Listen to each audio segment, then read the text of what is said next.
Hi, I'm Russ Falk, Chief Product Designer and Grill Master for Kalamazoo Outdoor Gourmet, and I'd like to welcome you to our outdoor kitchen at our production facility in Michigan. Today we're going to be making Neapolitan-style pizzas in our Artisan Fire pizza oven. We're going to start by putting down a good layer of semolina flour.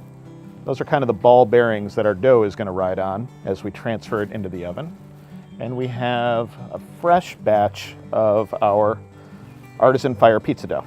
When making Neapolitan-style pizzas, I think it's very important to stretch the dough by hand because one of the most important characteristics of a Neapolitan-style pizza is that initial pop you get when this dough hits that hot pizza oven deck. The air inside is going to puff up almost instantly.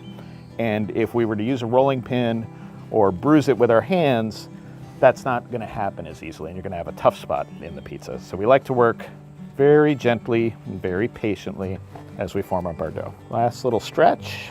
Another thing that's very important with Neapolitan style pizza is not to overload it with toppings. So we're going to just use 2 ounces of sauce, and using a 2-ounce ladle makes that easy to remember.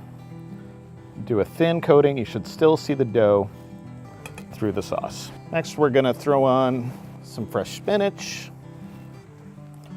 a little fresh mozzarella. We've also got some beautiful black olives, a little sprinkling of those. And I really enjoy the taste of pecorino romano, so a generous portion of that. And a final little drizzle of olive oil. And then I'm going to show you a nice trick here.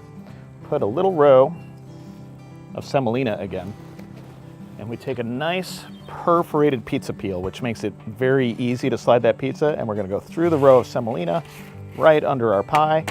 Tap, tap to get the extra semolina out through those perforations, and right into the oven. The Artisan Fire pizza oven is a gas-fired design for convenience, and it heats up in just 20 minutes, so you don't have to be on vacation to make homemade pizzas. The big open flame at the back provides the primary cooking heat, and it heats the stone that lines the ceiling. That stone radiates down to brown your toppings. There's a secondary burner underneath the cooking deck, and you have independent controls, so you can balance the temperature top and bottom to your liking or to the style of pizza you want to make that day. We see the dough is already puffing up beautifully. Gonna give it a little rotate. It's always nice to take a peek under the bottom to see how the bottom's browning. Make sure you're not going too fast one way or the other. And if you are, you can adjust that bottom burner and the oven will respond very quickly.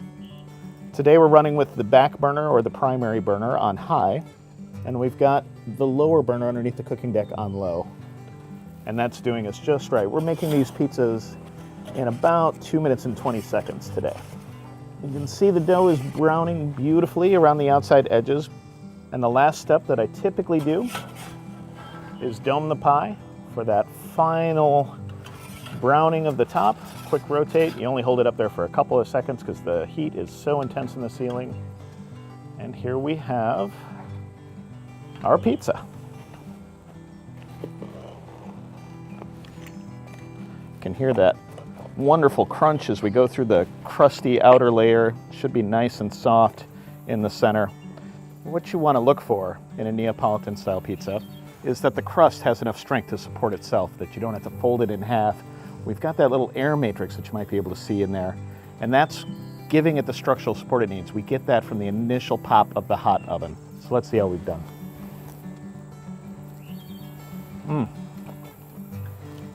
Crunchy on the outside, chewy on the inside, just like you want the crust to be. Gooey cheese, briny olives.